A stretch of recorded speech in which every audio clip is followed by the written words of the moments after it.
Okay, so the mid-December tradition continues. This is my yearly recap of books that I read this year, and I'll give you my top 5 recommendations. Last year, like most years, I said that I was going to limit my input and increase my output, which would mean reading less and writing more. But this year, it seems like I might have actually done that. I have, thus far, limited my intake of books to under 100. Last year, at this time, I had read 104 books, but this year I'm only at 86. It seems like I actually did it. And the output, I started a new YouTube project, Shakespeare Play-by-Play, and I've made 14 videos for that channel with deep dives into Measure for Measure and The Merchant of Venice, while continuing to produce a video per month here. But you didn't click on the thumbnail to hear about that stuff. You clicked on the thumbnail to hear about the 86 books that I did read and get recommendations. So let's just talk about those. This year's list is going to combine fiction and nonfiction all together. The rubric that I use to create this list is always the same every year. These are the books that I enjoyed while I was reading them and have since stuck with me and inspired interesting conversations and new ideas in the time since reading them. 2 of the books on this list I've read pretty recently, so this rubric might suffer from some recency bias, but I don't know. It doesn't matter. They were really good books. To organize this list and give it some order, I will use a big poster that I hang in my classroom with an image of all the books that I've read throughout the year. So, in other words, I'm going to present the books in the order that I read them, not the order with which I recommend them. Tomorrow and Tomorrow and Tomorrow by Gabrielle Zevin. This is the first book on the list, and it was a summer read for me, and it totally blew me away. This was by far the most emotionally invested I've been in a set of characters this year, and probably the most I've been invested since I read Crossroads by Jonathan Franzen last year.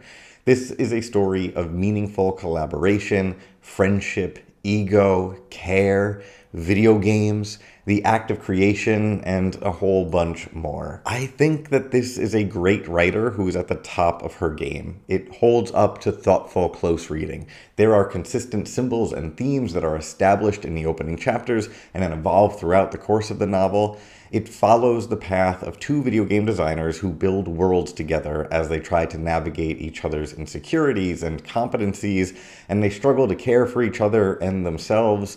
With each new game they design, they need to abandon a world and a relationship and a self associated with that game and try to navigate the creation of a new life stage with new dynamics and an ever-evolving sense of self. It's just so good. I can't actually think of a person I wouldn't recommend this book to, so just read it. So the second book on this list, and the first work of nonfiction, is Ed Yong's An Immense World. After I read his book, I Contain Multitudes, a few years ago, I've made it a point to read Ed Yong's articles whenever they pop up on the internet.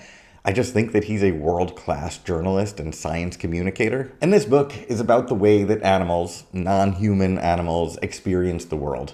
Like, our understanding of the world starts with our sensory experience, but other animals have different sensory experiences. There's the world that we perceive, and then there is the immense world beyond that experience, experienced by ways beyond our comprehension. I read this book around the same time that I was working on my Annika Yee video, and I was also reading lots of philosophy of science books, so this book hit me at exactly the right time.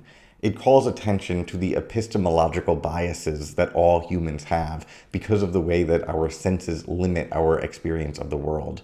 By learning about a dog's sense of smell, or the way that a songbird processes sound, or the distributed intelligence of a cephalopod, we come to understand that our experience of the world is actually quite narrow. I mean, like, there are senses that we can't even really comprehend on any level, like the way that eels sense electricity, or some animals seem to sense magnetism. In this book, we learn about the entire world that we simply don't have access to, but which surrounds us all the time. It's a jaw-dropping book. It's a book that teaches humility while also providing the reader with insight into how the scientific process of modern researchers works. I highly recommend this book for anybody that loves good science writing. The third book on this year's list is Babel by R.F. Kuang. At its heart, this is a book about the role language plays in empire and colonization. It's wildly intelligent, but it's also an adventure story. It's a page-turner. You will read the last 30% of this book in a single sitting for sure. It's a historical fiction novel that takes place in the early to mid-18th century Oxford. It also has some thoughtful fantasy elements in it, so it's sort of like a wizarding boarding school novel. But to say that would limit what this book actually is. It's a book of post-colonial theory. It's linguistic philosophy. The magic system is based on the way that words interact with each other in our minds and the gaps in translation between cultures and languages. And that magic system is then used to explore the way language can be weaponized within imperial projects. It's a book that I will be recommending to a lot of people for a very long time. The fourth book on this list is another work of nonfiction, and I feel like every year there's some book on this list that has a personal essay quality to it. And then I remind everybody how much I love Montaigne and the art of the personal essay. So maybe in the future I'll just introduce a separate category on this list that is the Montaigne Award for the year. And this year, that would unquestionably go to Little Devil in America by Hanif Abdurraqib. Every single essay in this book inspired new thoughts and new appreciation for his subjects. He made me care. I'll be real, I didn't know who Don Cornelius was before I read this book. By the end of his essay about Don Cornelius, I was tearing up on the bus on the way to work. The essays in this book are about Black art and Black performance, and the love and care and gratitude with which he writes with them made me want to be a better writer. He writes about art in a way that I wish I could, and I know that I never will. The organization of these essays is poetic. It reveals a poetic imagination that inspires awe. He'll jump from Bernie Mac to Buster Douglas, to a milk crate nailed to a wall, to a description of his childhood. There are essays about Dave Chappelle, Josephine Baker, and the Wu-Tang Clan, among others. It's incredible. I'll be thinking about this book for a very long time. And the final book on this list is a novel. Now Is Not the Time to Panic by Kevin Wilson. This one, I think, would make a great book club book for people.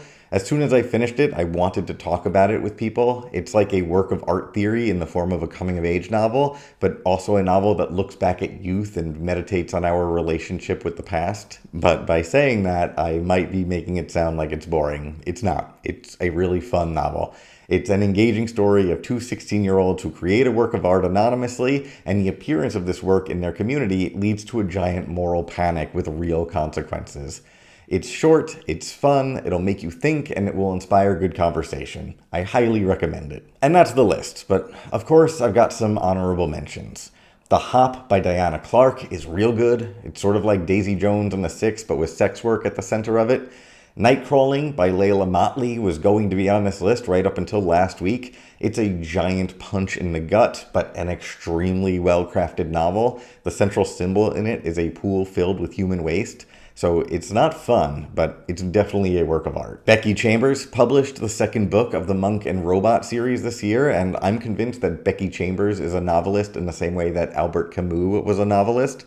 She's a philosopher who puts that philosophy inside engaging stories. Plus, her titles are incredible. This latest one is called A Prayer for the Crown Shy. In the nonfiction category, I'd also recommend The Woman's House of Detention by Hugh Ryan. It's an incredible work of queer history published this year, totally worth checking out. And my favorite book that we featured on the podcast Literary Connections, which I co-host, was Debating Darcy by Sayantani DasGupta. So if you don't know, I have a podcast where I read young adult and romance novels with a friend, and we try to mine them for wisdom. I'll put links to everything in the description below. And I think that'll do it for this year. Let me know if you've read those books or other good books that were published this year. Put them in the comments. I'll respond to them. Thank you for watching.